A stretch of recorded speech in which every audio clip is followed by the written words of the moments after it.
Yo, what's up? So I've got a nice hot cup of tea, I've got my car keys, and I've got a below average knowledge of how a camera works. So that must mean that it's time for the Canon 90D Diaries, episode 3, let's go! Alright, so today I'm in Boston and we've come to take a look at a ship called the Duke of Lancaster. It's a passenger ship, but it's been docked here since 1979.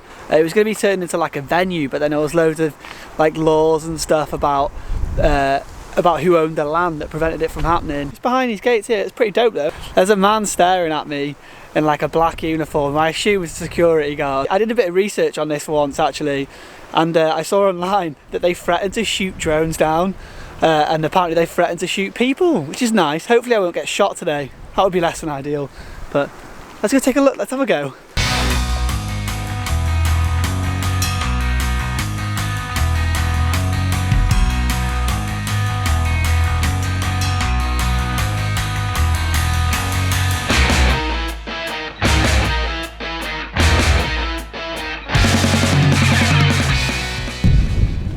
Alright, so a little bit of history about the Duke of Lancaster. So it's a passenger ship, it used to travel around Europe. That doesn't really mean a whole lot to me. I don't know anything about boats, unfortunately. It's been beached here since 1979 in North Wales, and the intention was to turn it into like an entertainment venue, which sounds pretty mint to be fair. That would be pretty cool because apparently the inside is still in really good condition, because of all the regulations and laws surrounding the land and stuff. It never happened. More recently, a company wanted to, well, they publicly said they were turning it into like a zombie escape experience, which just sounds incredible. I'd have been all over that.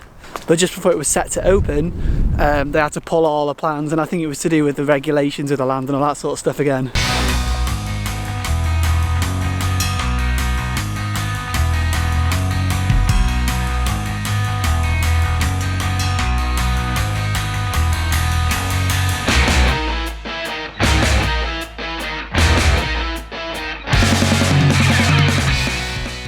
One of the saddest parts about this whole thing is that it used to be covered in loads of amazing graffiti.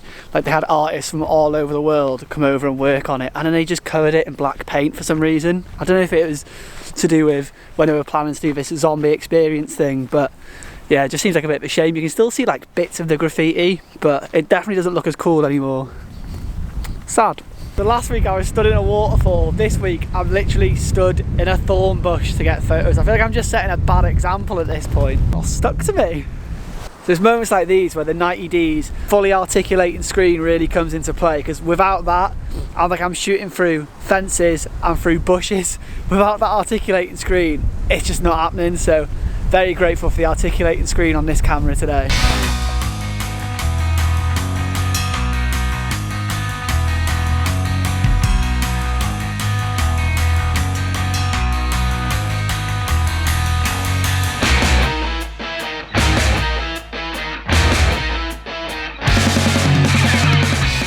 Alright, so I think we're done here for today. I think that's about as much as we're going to see with all the fences and the bushes and stuff and security. It's a shame you can't get closer really. I understand why. If they've started kitting it out for this zombie experience thing, I can see why they wouldn't want people just wandering around near it. Thankfully nobody was shot as well, that's ideal. That would have been a bit of a day ruiner. Really interesting spot, a really cool history as well. I hope the zombie experience thing does happen, because that is right up my street. I'd really like to try that out. It sounds real cool. I'm also glad I brought my telephoto lens with me today. I never usually take it out with me, but at the last minute I grabbed it in the house because I was like, just in case. If I can't get close to it, it's the only way we're getting shot. So yeah, I'm glad I brought that. The quality of this 32.5 megapixel sensor in this Canon 90D keeps impressing me more and more as well. Like my telephoto lens isn't great, it's pretty budget. On my Canon M50 it's pretty much unusable, but I put it on the front of this today, and even zoomed right in, the photos are still crisp and definitely usable, which is pretty cool. So that really surprised me. But anyway, that's me done for the day. So cheers for coming to hang out with me at this cool spot. If you like this video, then make sure you hit like and subscribe to the channel. I'll be back again next week with another episode of the Canon 90D Diaries, and hopefully I'll see you then. Whoa, no, so I'm back in the car, smashing the old heating on. I'm looking forward to making these videos in the summer, you know, when it's warm and such. That'll be nice. So I'm having like a Quorn ham sandwich. It's basically like fake ham. I recently went vegetarian and this is banging. This is very, very nice. Tastes just like ham. Lovely. Anyway, the reason I'm back, I know I made a lot of jokes about that Google comment about people getting shot, but I just want to point out that as I was walking up and down, I walked up and down a load of times taking photos, as like staff and other people on the other side of the fence walking past, no one was remotely aggressive towards me. They didn't even look like they cared that I was there, so I don't think anyone's getting shot here. Just want to point that out. Anyway, I'm going to eat the rest of my sandwich now, so ta-ra.